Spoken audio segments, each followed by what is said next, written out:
Questions orales. The Leader of the Opposition. Thank you, Mr. Speaker. For 9 years, this Bloc-backed Liberal government has managed to triple the cost of housing in Montreal. There's been the latest report by Point 2 Homes. They say it takes 14 years for a young Montrealer to save up enough to buy a house with a small down payment. When will the government trigger an election so that Canadians can elect a government which will build housing, cut red tape, and allow home building? The Right Honourable Prime Minister.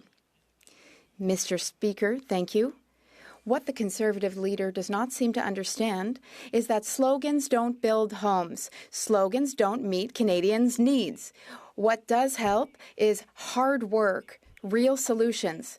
Working with municipalities instead of insulting the Mayor of Montreal. Working with municipalities, with provinces, with not-for-profits. We need to work with all of these partners to build housing units and to meet these challenges. We're here to do some serious work. He's here to shout slogans. He doesn't have a single solution to offer us. And Canadians deserve better, Mr. Speaker. The Honourable Leader of the Opposition. Solutions. I had solutions when I was Minister of Housing. When I was Minister, we built 200,000 units in Montreal when rent was a third of what it is today. This Bloc-backed Liberal government's inflationary spending has not helped. They've broken the immigration system. They have ballooned big bureaucracy which block building and construction. With all of that, the Prime Minister has succeeded in tripling housing costs, rent costs in Montreal. Can he trigger an election so that Canadians can elect a government that will cut red tape and build homes and cut taxes too? The Right Honourable Prime Minister. Mr. Speaker, the Leader of the Opposition does not want to cut taxes because, in fact, he voted against our bill to cut GST for purpose-built rentals for lower-priced units. We're here to build housing units. If any housing was built during his time as a housing minister, it was despite his efforts, or lack thereof, because he built a grand total of 6 affordable units when he was housing minister under Mr. Harper. We're here to deliver affordable housing, to deliver a good life for Canadians, and to build a better future for all. The Honourable Leader of the Opposition. Well, the taxes for capital gains were increased. That's bloc-backed. If you consider removing the GST for home building, that was eaten up by municipalities increasing taxes with the support of this government. Services, because the Prime Minister's carbon tax is forcing new and unjustifiable costs on New Brunswick schools and hospitals that Canadians cannot afford. Will the Prime Minister call a carbon tax election so we can save our schools and hospitals on this tax? The Right Honourable Prime Minister. Mr.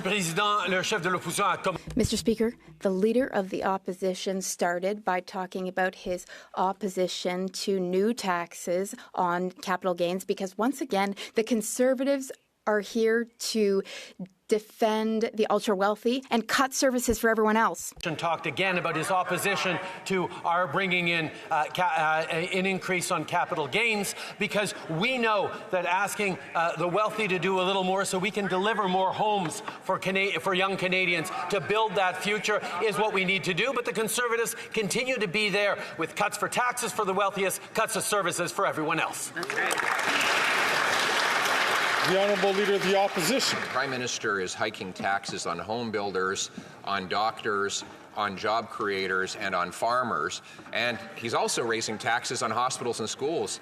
The New Brunswick Premier is taking this Prime Minister to court because of the unconstitutional quadrupling carbon tax and the costs it will impose on snowplows, ambulances, heating hospitals and schools, meaning the loss of countless police officers, nurses, doctors, and teachers. Instead of defeating the carbon tax in court, why can't we have a carbon tax election so Canadians can axe the tax? The Right Honourable Prime Minister. Mr. Speaker, for the past number of years, multiple Conservative premiers have gone after the price on pollution in courts, and they lost at the Supreme Court. The Canadians have decided that price on pollution is the right thing. We've won multiple elections on that because Canadians know that the only way to build a strong economy is to fight climate change at the same time. The Leader of the Opposition doesn't get that, doesn't accept that, doesn't understand that abandoning the fight against climate change would hurt Canadians, would hurt our institutions, would hurt people and economic growth right across the country. The Honourable Leader of the Opposition. Mr. Speaker, and he concealed from both the courts and from Canadians his plan to quadruple the carbon tax to 61 cents a litre.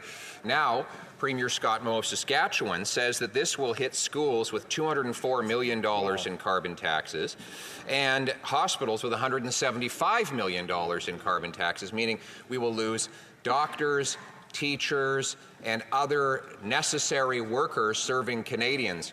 Instead of forcing premiers to fight to axe the tax in court, why can't we have a carbon tax election so Canadians can axe the tax? The Right Honourable Prime Minister. Mr. Speaker, the Conservative leader is proposing that we abandon all the fight against climate change. He wants to take away the Canada carbon rebate that puts more money in the pockets of 8 out of 10 Canadians, the middle class and people working hard to join it, even as we both fight climate change, reduce emissions in this country, and create growth and opportunities in cleaner jobs and cleaner careers. These are the issues that Canadians are preoccupied with. How are they going to be able to afford jobs into the future when this leader wants to take away the fight against climate change?